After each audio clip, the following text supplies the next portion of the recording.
All right, Nation. Really appreciate everybody for tuning in. It is not the end of the world. It's not. It's a veteran guy that went down. He's out for the year. And we must continue to evaluate talent. We must continue to still look at different situations for this team. And don't buy into the negative news that the other fan bases are talking about. I'm seeing that even Philadelphia Eagle fans are out here talking about, see, wheelchair Wentz, and y'all talked about Carson Wentz and beyond. No. Just because a veteran guy goes down on this team does not mean it's the end of the freaking world, right? In 2014, I believe, we had a star key player to go down. And we continue to improve, to be better, and to better our best. And then on top of that, in 2016, you guys remember there was a certain player that went down, but we continue to improve and did an excellent job that year. So it is not the end of the world. Yes, it's horrible because of the expectations. But I always say this, when expectations meets reality, right? It's always a difficult situation to go through. But I will say this, that this team should look at this and say, okay, these are the good things that McCoy was showing to us as it relates to preparation in the few days that we were out here. That's what the younger defensive linemen should look at this thing at. And then on top of that, somebody should look at this as a prime opportunity to say, hey, I'm going to take advantages of this moment, because if he had not went down, I would have been off the team, basically. So somebody else need to arise and say to themselves, this position right here belongs to me. That's just how it goes. That is flat out how it goes. And I refuse to be moved, from this team. So now, and I don't want people to look at it like, oh, because he went down, it got to be another 3-tech, or it got to be somebody else and these sorts of things. No, it don't have to be that way. It don't. Football is always a crazy unit, right? Meaning that it may be a person that look at this situation and say, oh, I'm the linebacker, now I have an opportunity. Why, Lord? Why? That doesn't equal the actual front four. No. What I'm saying is that people in other positions may have a chance and opportunity now because of the roster spot. It doesn't mean that just because your 3-tech went down that you got to go and find another 3-tech. It could be a situation where it improved, or it may be an extra slot or a spot available now to a linebacker, to one of the defensive backs out there. So that's how crazy football is. It is. It all boils down to the healthiest team wins, of course, but it's also to the prepared mind. You got to be prepared in a situation to try to sway the special team coach and say, I'm valuable, fight for me. Look, you need some water or anything? You need some extra towels? Whatever it needs to be done, try to make this team, because once you're on the team, then you can have a chance and opportunity to show your spotlight, to show your worth. And that's what is need to happen. Now, during this training camp or what have you, Mike McCarthy keeping everything under wraps. Remember this, he's from the outside looking in. So all of the, hey, I don't want these videotapes to be out there of my players running routes, or I don't want this to be shown. Maybe, just maybe, he's putting something in pretty much Jerry Wayne Jones's ears, Stephen Jones's ears, and say, hey, marketing and all of this stuff is not everything. Because when he was the coach at Green Bay, he probably said, hey, yes, I looked at some of those footages, man. Y'all showing too much. Let's reel it back a little bit. Let's blame it on the COVID or what have you, whatever it may be. But let's not put that tape out there because it gives too much information. Trust me, if you can really break down a wide receiver's route concept or route combinations, that's half of the battle. How many steps it takes for them to climb out of the top of their routes. How many things that they do as it relates to sticking on the hitch route, So all of those things goes into play. And trust me, a head coach is looking for every angle, small little pockets to see how they can win. It can be the tiniest and the smallest thing. And they say, I got them. That's their weakness. So what I'm trying to say is that Mike McCarthy is bringing in a whole new flavor. It may, to us as Cowboys fans, we may be mad and upset that we're not getting everything, but in the long run, it benefits us.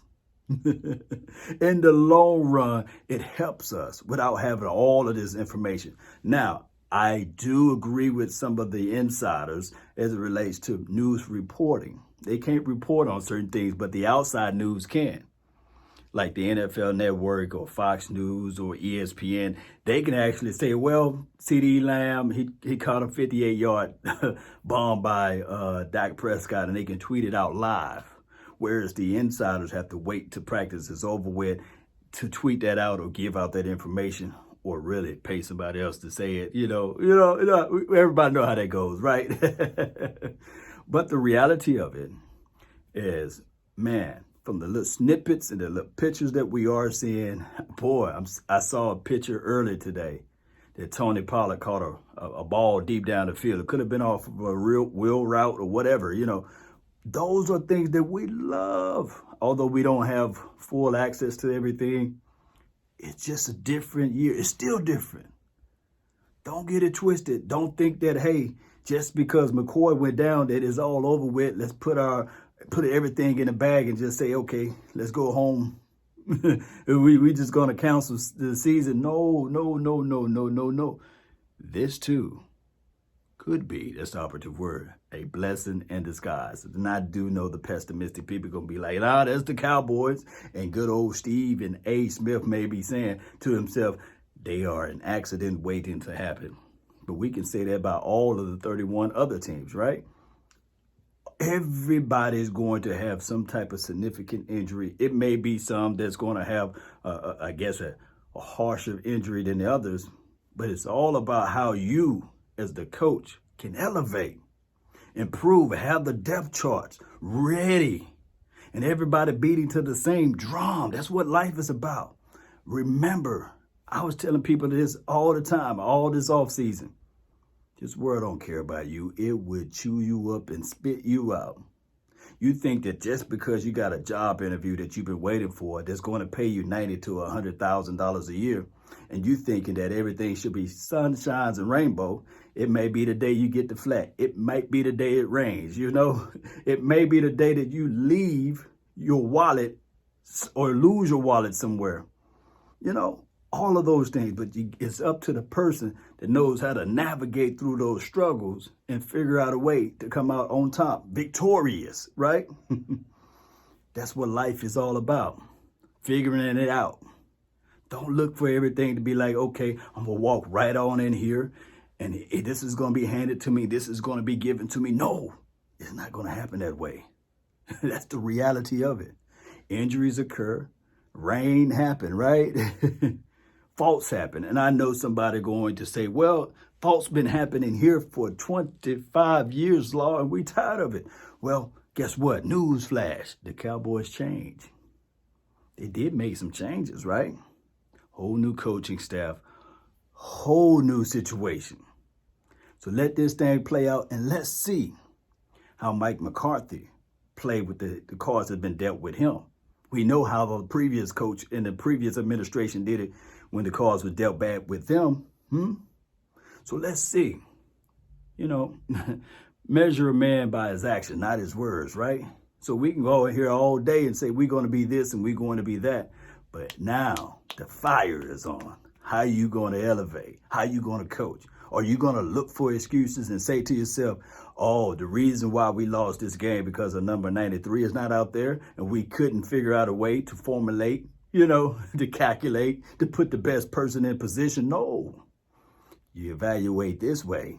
Say, okay, he's down, he's out. Let's bring in the next man. The greatest movie I've seen, one of them, not the greatest, but one of them, and I use this reference all the time, it's the movie 300.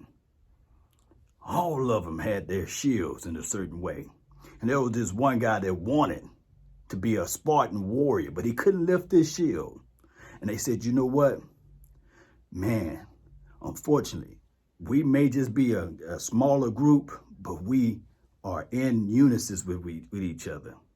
And by you not being able to lift your shield and provide proper blocking, or protection. Could be a downfall to our mission. So therefore, you can just be a messenger.